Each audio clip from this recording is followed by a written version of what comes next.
watching Big Lou Barbecue and other things I want to do. And let me tell you what I got going on for you. We're going to do a chuck roast today on my show outside on the old Smokey grill. But I think it's going to rain, so I got the old Smokey under the patio. So we're not going to see any pretty scenes of a lawn today. Going to be under the patio. Going to be doing chuck roast. Some people call it poor man's brisket. I don't really understand the poor man's brisket terminology because poor man's brisket, it's more expensive per pound than brisket. Yeah, briskets are bigger and briskets have a lot of fat. But a chuck roast is smaller, but you're still paying more per pound generally for it. Chuck roast can have a good bit of fat on it too. I've got about a 3.25 pound chuck roast, and I found a recipe in this old cookbook. Yeah, River Road. It's put out by the Junior League of Baton Rouge, 1959. It was my grandmother's cookbook. All right, on page 150, there's a recipe for barbecue chuck roast. It says to grill it like a steak. Barbecue and grilling aren't the same thing in my vocabulary, but in a lot of people's it is, I guess, you know. And it says to cover it in mustard and then put rock salt on it. Guess they meant kosher salt? I don't know. I'm not doing that, guys. I'm putting some Dr. Doors on it. Dr. Doors Coco Loco. Oh yeah, going that. Yeah, it's got not coconut, but cocoa, like cocoa powder. Yeah, we're gonna have like a chocolate chuck. We're gonna do it on the old Smokey. This is gonna be fun. We're gonna grill it for a little while, like it says to do in the recipe, and then I'm gonna put it in my Lodge grill pan and cover it up with a lid and let it go with some onions and butter and stuff and let it get all happy and fall apartish, all right? And put it on baked potatoes or rice or whatever. I'm gonna do barbecue chuck roast on Big Lou Barbecue. I'm gonna do it my way, because it's my show. You know, what I want to do. I'm not going to follow the recipe exactly. All right. It's rather thick. The recipe said 2.5 inches or something like that, or 2 inches. That's thicker than 2 inches. So we're going to butterfly it, all right? There's not a big fat cap on it, but you know what? I'm going to go ahead and cut that part of the fat off. I know fat equals flavor, but I'm going to go ahead and cut that part off anyway. I don't want it on there. And we'll leave the top part on. So just cut this part right off of there. Stupid plastic board sliding around, but I like to do meat on plastic boards, raw meat on plastic boards. So now we'll leave that part on there on the edges. And what we're gonna do is just cut right down the center here, but not all the way. Okay, not all the way. Just like that, and we're going to open it up, and we can open it up a little further, like that, and then it'll spray out like that. That's that one side there. We'll put that on the grill first, and like that. So that's how we gonna do this chuck roast. All right, I'm gonna put Creole mustard on it. This is kind of like spicy brown mustard on steroids. It's got that more of a horseradish spice taste to it. And I really like Creole mustard. All right, spicier than Dijon, spicier than brown. Of course, you could use yellow mustard if you want to. All right, so I'm just gonna rub it all over this chuck roast like this and get it on that side too.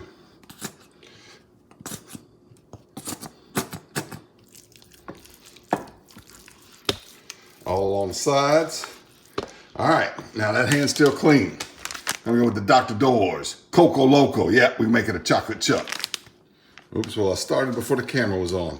So we're just going to get that all rubbed in there. This Coco Loco is good stuff, y'all. Good stuff, all right?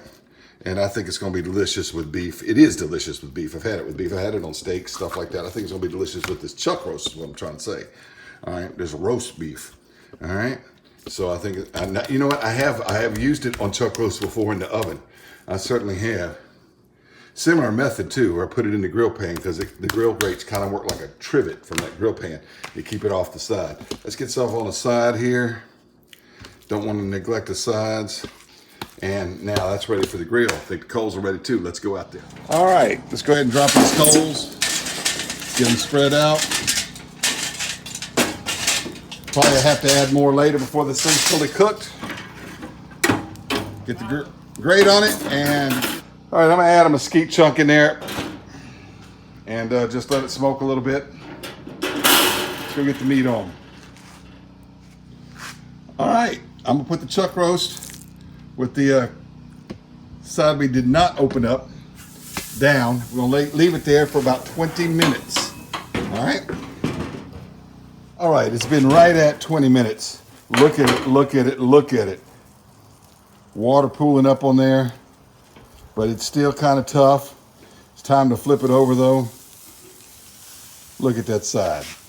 Oh, it's going to be pretty, pretty, pretty, pretty, pretty. Now, that is a large lid. You know, it's not going to fit on there, is it? Rats. Tell you what I'm going to have to do. I'll move it a little off center. A little off center like that. I'll put that lid right there. I'll put this grill pan right there and get them hot. Oh, got to fit them in there some kind of way.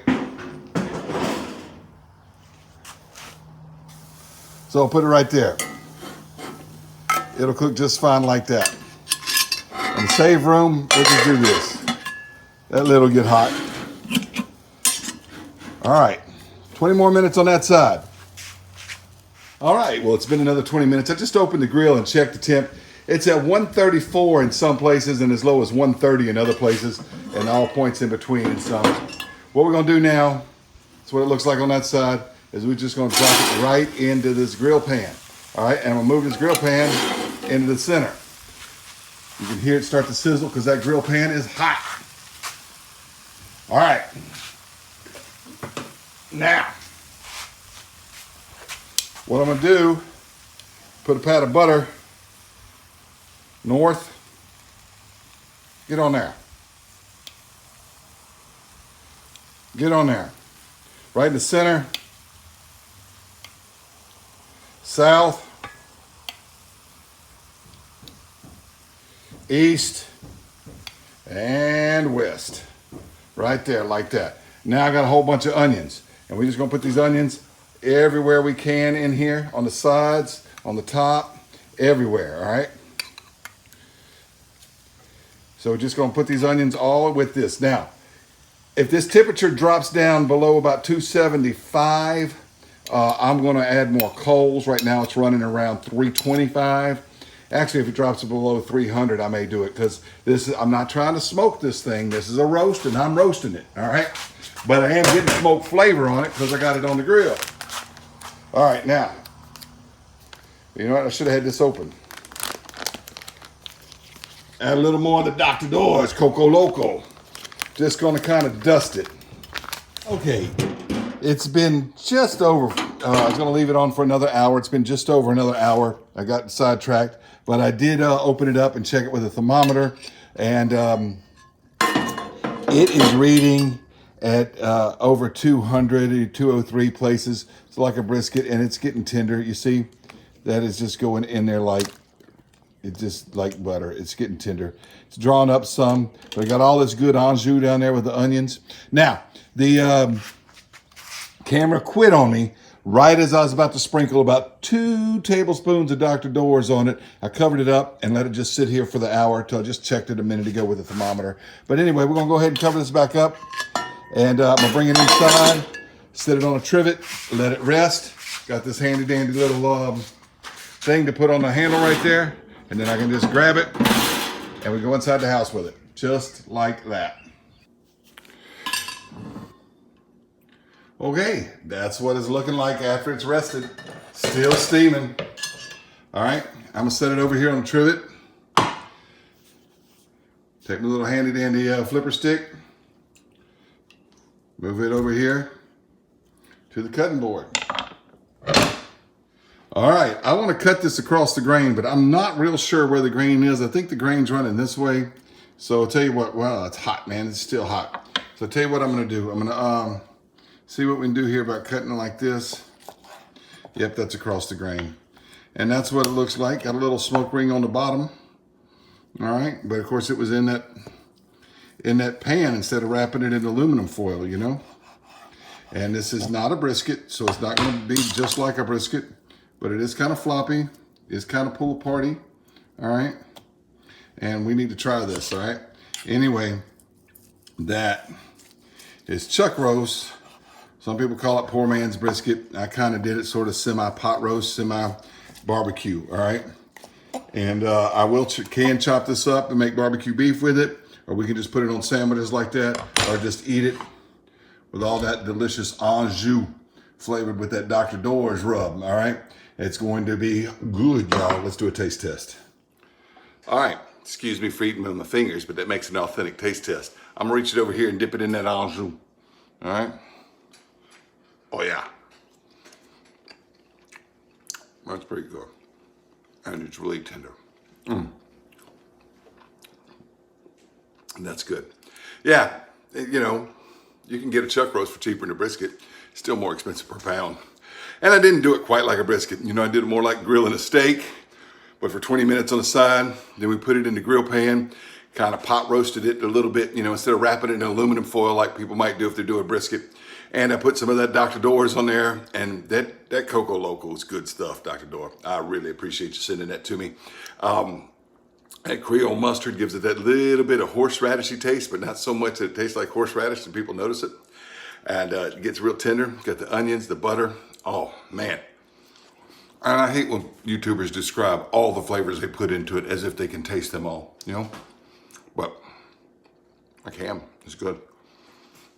All right, I got some potatoes I'm gonna serve this with. Got some mixed vegetables and a salad, and my family's about to eat.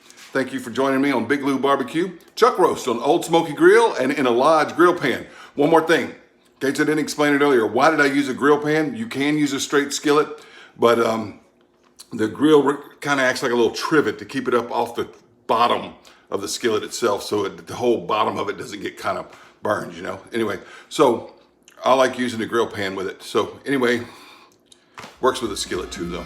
Thanks for watching Big Lou Barbecue.